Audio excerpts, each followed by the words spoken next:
Naquele tempo, Jesus estava na margem do lago de Genezaré.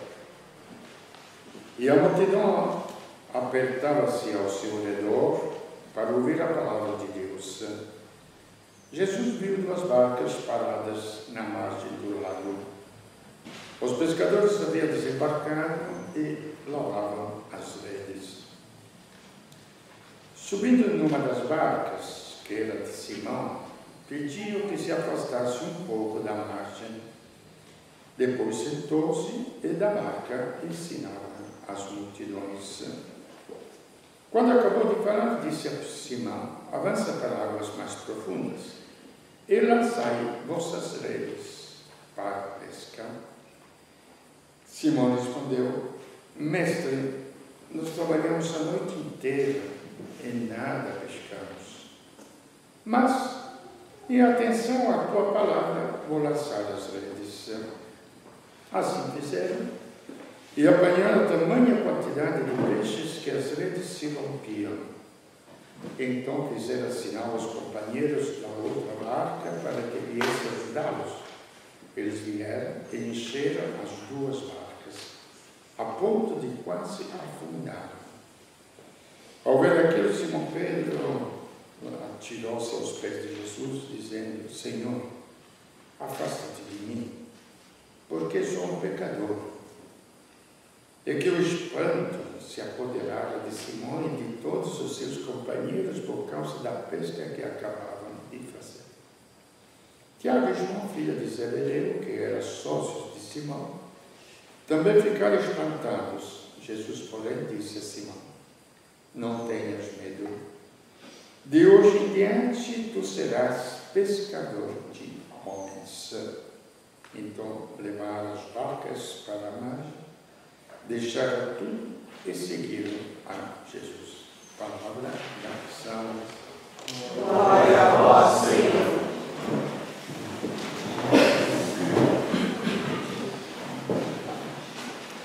Bom, hoje é o anúncio, praticamente, daquilo que depois se alastrou pelo mundo inteiro, pelo universo, não de uma religião, porque religião, como filosofia e outras coisas, é feita de regras, feita de conceitos,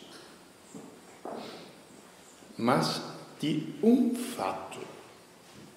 É totalmente diferente. Totalmente diferente. É um fato, diante do qual você pode dizer com toda sinceridade: acredito que isto tenha acontecido, não acredito que tenha acontecido. Se depois você quer levar aquilo para a tua vida, já é outro passo. Mas já é o primeiro ato de fé, de crer diante destes fatos. Então ele formou a primeira leitura, o profeta Isaías, que é o profeta Isaías. Foi ele que anunciou aquilo que viria a ser depois a redenção da humanidade nas suas profecias, quer dizer, no dom que Deus lhe deu de prever e de anunciar o que viria a acontecer. Os profetas não são simplesmente homens que abrem a boca e falam à toa, não. Fala coisas reais que depois a história vai concretizar e vai realizar. Como sempre, se é um fato, uma pessoa, se acredita. Na segunda leitura, nós encontramos este anúncio do homem de Nazaré. O que é que pode vir de bom? De Nazaré. A cabecinha da humanidade é louquinha mesmo, não tem como. Ela vai, cai um guindaste em Nova York, dá notícia. Morre 1 milhão de pessoas na África, não é notícia. Está tudo meio lelé da cuca. Entendeu? Porque é Nova York, porque é América, porque é o sonho. Eu vivi em Roma. bem ao lado das ruínas do Império Romano. Estava bem na frente da minha sala de aula. Me distraía a beça. Enquanto ensinava teologia, eu ficava olhando lá o Palatino, onde os imperadores tinham mandado no mundo inteiro, tinha conquistado um império, transformado o império, o que tinha? Ruínas e cabras pastando. Acabou. Tudo acabou. Então existe uma história feita pela fantasia dos homens e uma história feita pela realidade de Deus. Coloco bem claro estas duas palavras. Fantasia dos homens, que nós chamamos os nossos sonhos. E a realidade de Deus, que é a única realidade que existiu antes que tudo fosse criado. Então o anúncio do Evangelho é feito assim, em São João. No comecinho existia o Verbo, existia algo, alguém. E o Verbo estava junto de Deus. E o Verbo usa esta palavra, o Verbo, até, às vezes, sendo muito simples nos barzinhos por aí, fala o Verbo. Quer dizer, ficou um pouquinho na mentalidade do povo, falar o Verbo. Mas o Verbo é o sentido da coisa. O sentido, seja como princípio de vida, o sentido seja como explicação da vida. As duas coisas. Por quê? Porque ele era o princípio do qual surgiu todo este universo. Quando eu fico meditando, às vezes, isto, o Verbo, fico lá no cantinho, rezando, gostaria de ter um cientista ao meu lado que me explicasse toda a evolução dos tempos e da vida. Seria uma coisa esplêndida, maravilhosa. Compreende? Então, todo o universo criado por ele, com as regras de vida. Prestemos bem atenção. Uma planta tem suas regras de vida. Se você planta uma semente, ela tem suas regras de vida, tempos de desenvolvimento, condições biológicas da terra para poder se desenvolver, necessidade de um clima apto para ele poder crescer. Então são os tempos de vida. E diante de Deus, como é a vida, a essência da vida, existe uma eternidade de vida. Depois, como disse, também a explicação desta vida. O Verbo também é isto. É clareza. A finalidade deste universo. Ele existe por acaso? Existe à toa? Ou tem uma meta? Porque o que não tem uma meta, não dá sentido. Se um estudante não tem a meta de se formar, ele não vai dormir cedo, não vai levantar de madrugada, não é? Thaís, não é assim? A gente faz esforço porque tem uma meta. Mas muito na história diz, não, sem passado não tem presente. Besteira. O que passou, passou. Sem futuro não tem presente. Sem futuro não tem presente. E a nossa vida, aí que começa a nossa história. Qual é o futuro da nossa vida? Qual é o futuro do universo? Aí que vem a criação. Tudo foi feito por Ele. Toda esta criação, o universo inteiro. E tudo foi feito para Ele. Esse é o grande anúncio. Quer acreditar, acredite. Não quer acreditar, não acredite. Busque todas as suas explicações, coloque todas as suas dúvidas. A realidade fica.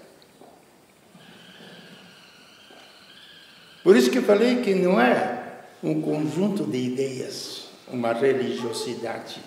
É a consciência do universo. É a consciência da vida. Que depois sejamos fracos nesta vida, que depois cometemos erros, etc. Isto são outros 500.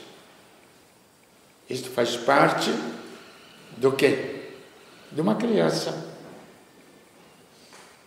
Vocês não vão tirar o futuro de uma criança simplesmente porque ela é pequena, simplesmente porque ela suja a cama, simplesmente porque ela faz cocô. Tem todas essas fraquezas, mas ela virá a ser uma pessoa. Então, estas duas coisas nós temos que entender. A fraqueza humana, por isso que eu não gosto muito. Sim, é o ano da misericórdia proclamado pela igreja, mas isso é mais para o sentimento de culpa que nós carregamos dentro da nossa consciência pelas coisas que nós fazemos de errado, que já outras vezes eu já falei para vocês, até cachorro tem sentimento de culpa. Não precisa ser gente. Se o cachorro apronta, você chega, ele aprontou, ele não põe perto de você. Vocês têm experiência disso? Eu tenho. Entende? Então, quer dizer, é um sentimento de culpa, a misericórdia de Deus. A Bíblia está cheia desta palavra. Mas a finalidade é outra. Eu vim para que tenham vida. Aqui se trata de uma palavra básica. Porque ou existe a morte, ou existe a vida. Eu vim para que tenham vida.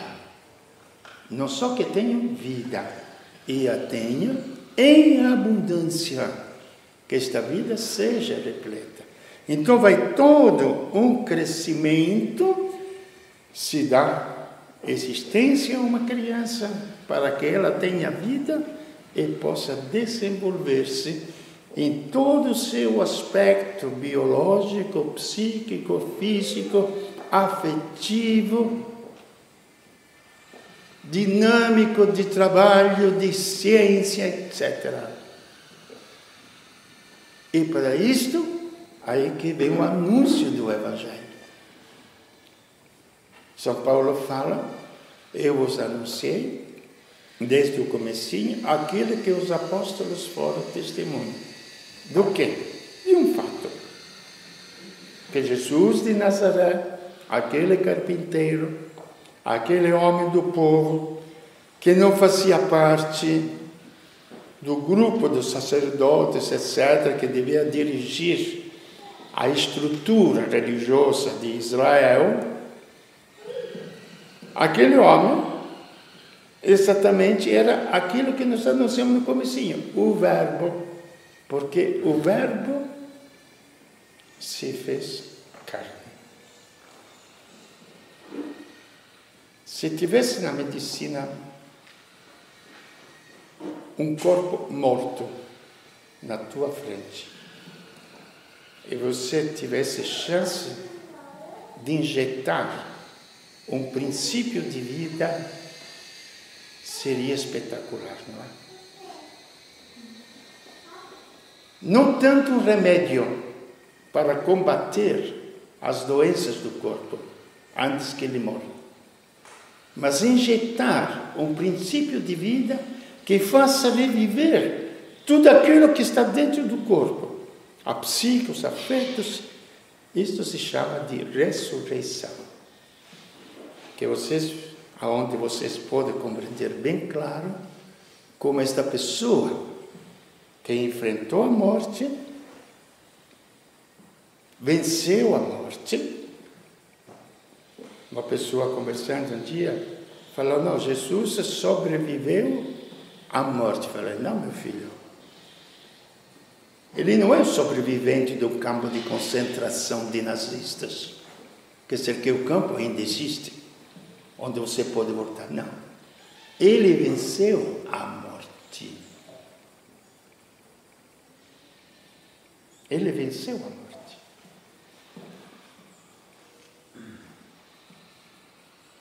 com a sua descida no reino da morte, ele venceu a morte.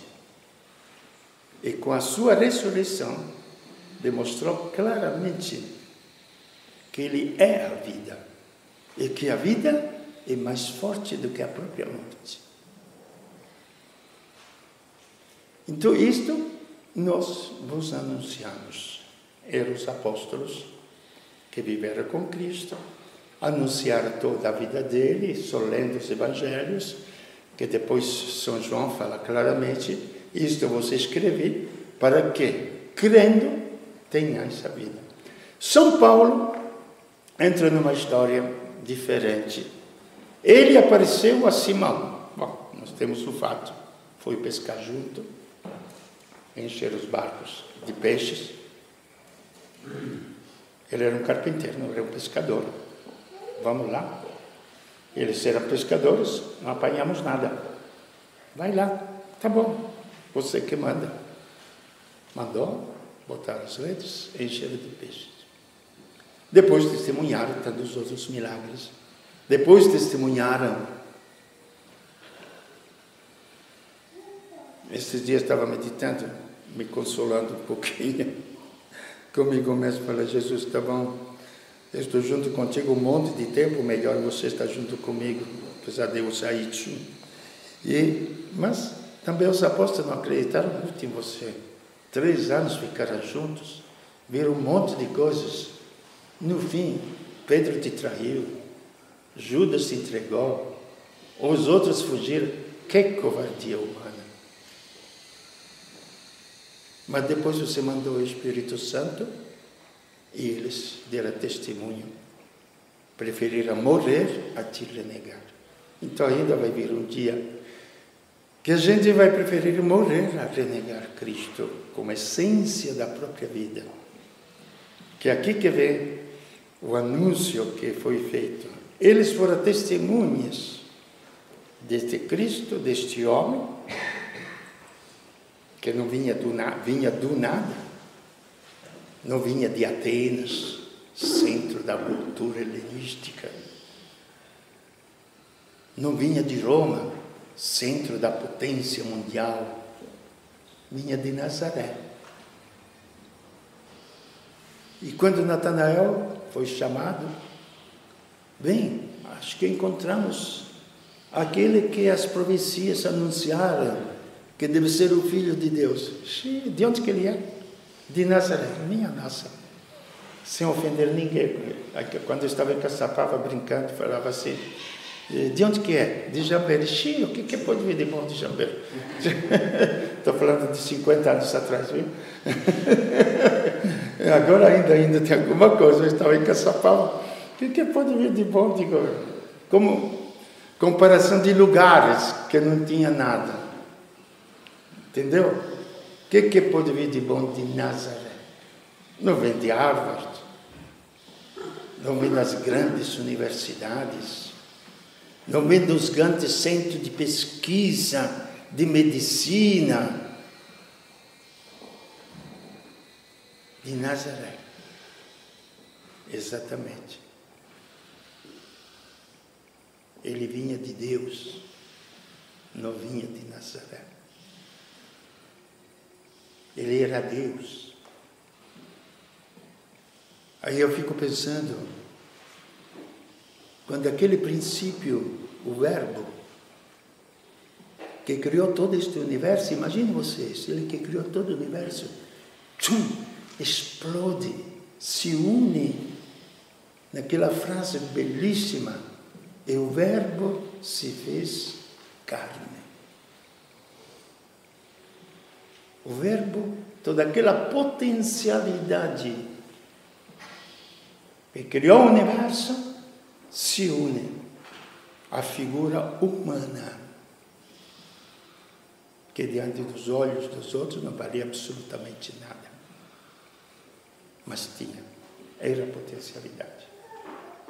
Onde ele demonstrou ao longo da vida, diante da morte, dos paralíticos, dos leprosos, dos pecadores, etc., ele demonstrou claramente que dentro dele não tinha aparência, mas existia. Como na cruz também, não tinha aparência. Parecia mais um verme, não era um homem. Na cruz. Mas nele estava, este que é o grande problema. Então, quando se fala de redenção,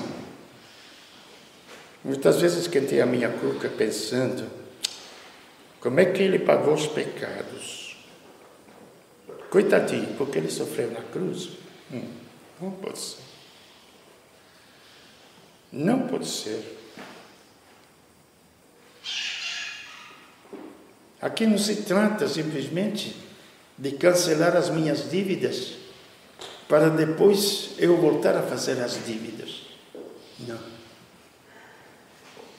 Ele assumiu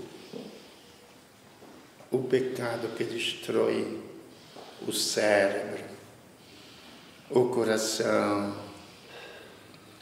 Tanto que outras vezes já falei para vocês, todo mundo fala corrupção, corrupção, corrupção. Mais leis. Vai fazer mais leis. Anticorrupção.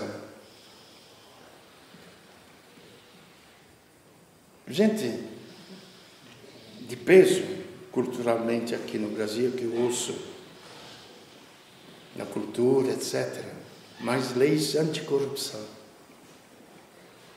Não vi até agora uma pessoa sequer que fale que a corrupção está no coração do homem. Não está na matéria. Não está no dinheiro. Não está no poder.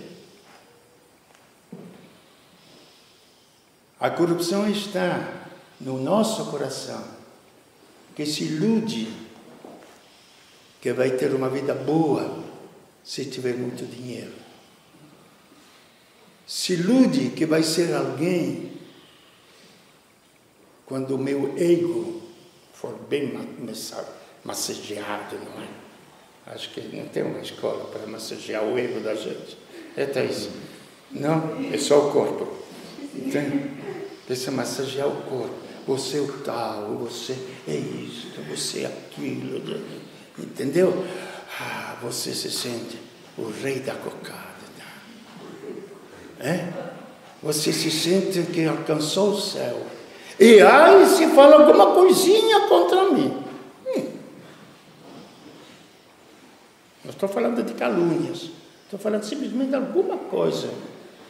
Que pode ser até verdadeira. Não precisa que seja falsa. Eu estou subindo lá nas alturas. A vaidade.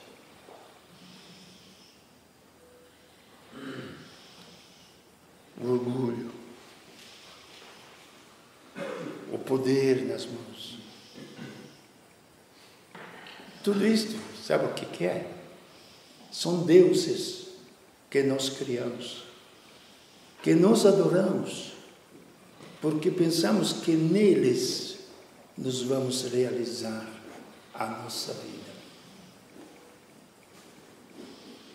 A vida é vida. A vida verdadeira, ela não grita. A flor verdadeira, ela desabrocha, se ilumina e se oferece. A vida nas árvores, ela floresce, cresce e dá os frutos. É na vida que a gente vai se realizar. Não na vaidade. Na vida. Fisicamente nós entendemos um pouco, porque quando fica doente, que adianta ter dinheiro, isto e aquilo, não. Não, é na vida. Se você está preenchido de vida, esta vida veio de quem? Veio do Verbo. Ele era a vida.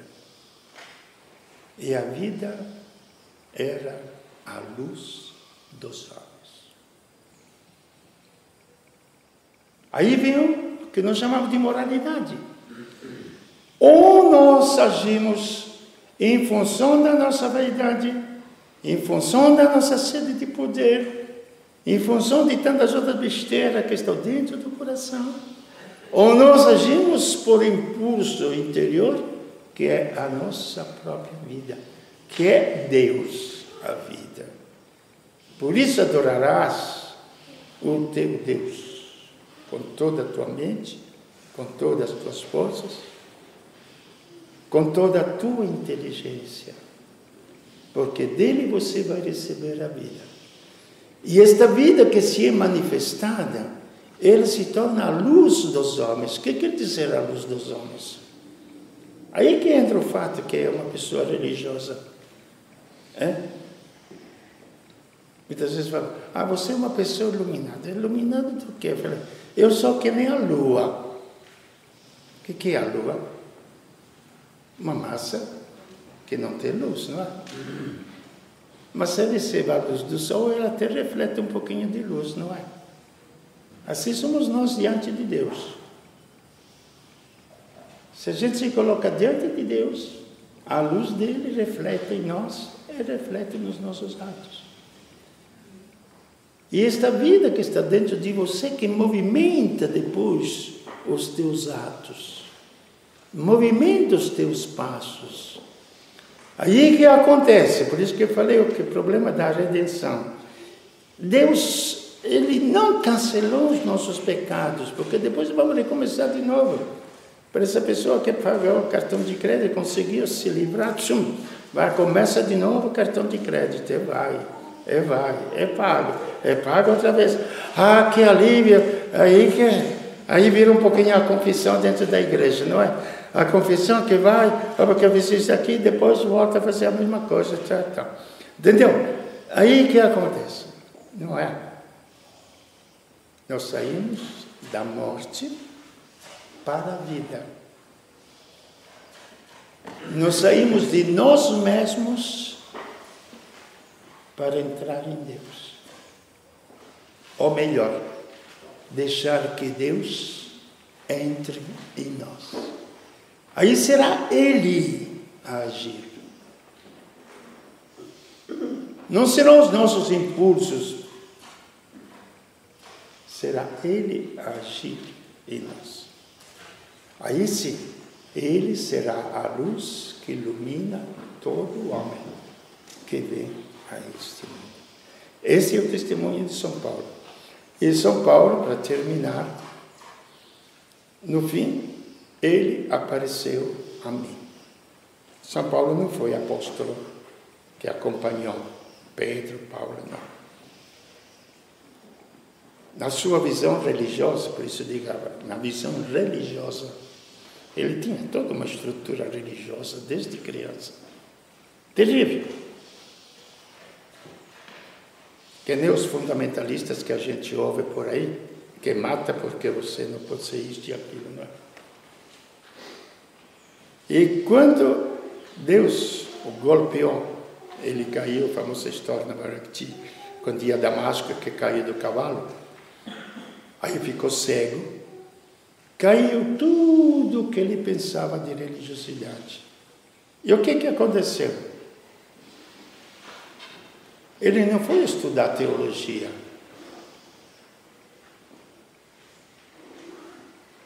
Cristo apareceu a mim. Aí Cristo apareceu aí.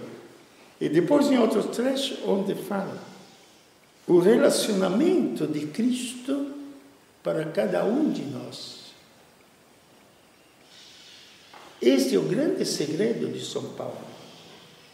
Que os apóstolos tinham assistido aos milagres de Cristo, era uma coisa externa. Depois foram convertidos pela vinda do Espírito Santo, está certo. Mas São Paulo teve a experiência daquilo que é Cristo em nós. Este é o grande segredo. Por isso que a morte, se Ele ressuscitou, nós também ressuscitaremos. Porque Ele, vida imortal, está dentro de nós e vencerá a nossa própria morte. Esta experiência que ele teve. O que é Cristo em nós? O que é Cristo na nossa inteligência? Só para te dizer uma coisa. Aqui entra a ciência, entra tudo. Para onde que vai o mundo? Para o buraco negro, vai isso e aquilo. Em Cristo, aí que entra a fé. Tudo será preenchido de Cristo. Cada pedaço na sua dimensão será preenchido do Espírito de vida de Cristo. Porque tudo lhe pertence. É difícil entender isso? Thaís, é difícil entender isso? Pergunto a você hoje. É? Por que não é difícil?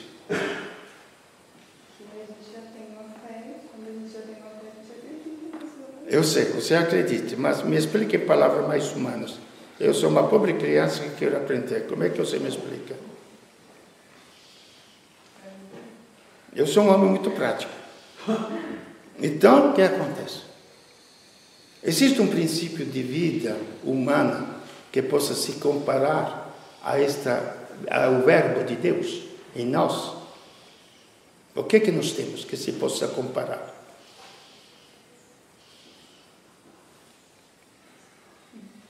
A inteligência, não é?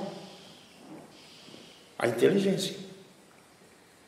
Como é que ela penetra o meu dedo, a minha mão, a minha perna?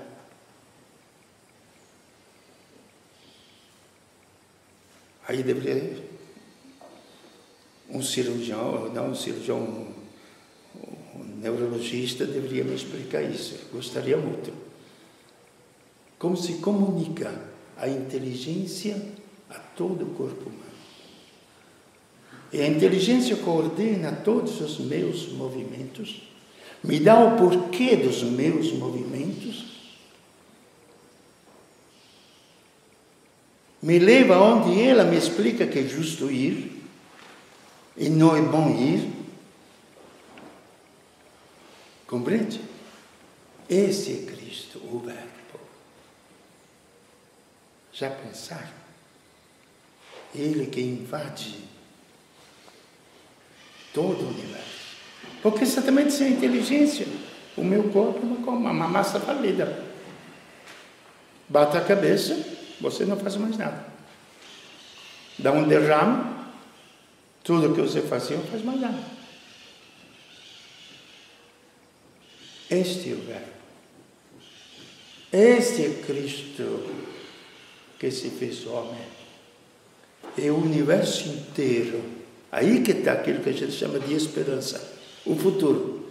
O universo inteiro caminha para que Cristo seja tudo em todos. Esta se chama, sabe como? Civilização. Esta é a civilização. Muito prática. Muito real. E esta começa com cada um de nós, se nós acreditarmos, por aquela fé simples, nesta pessoa de Cristo, que me comunica todas as coisas. Aí a Ele não interessa mais os meus pecados, sabe que somos. Não interessa a minha ignorância, porque Ele será luz. Não interessa o meu egoísmo, porque Ele me faz amor. Não interessa a minha doença, porque Ele me cura, até fisicamente, se for preciso. Eu sou um testemunho disso. Entendeu? É o reino da vida, feita em Cristo, naquele homem de Nazaré.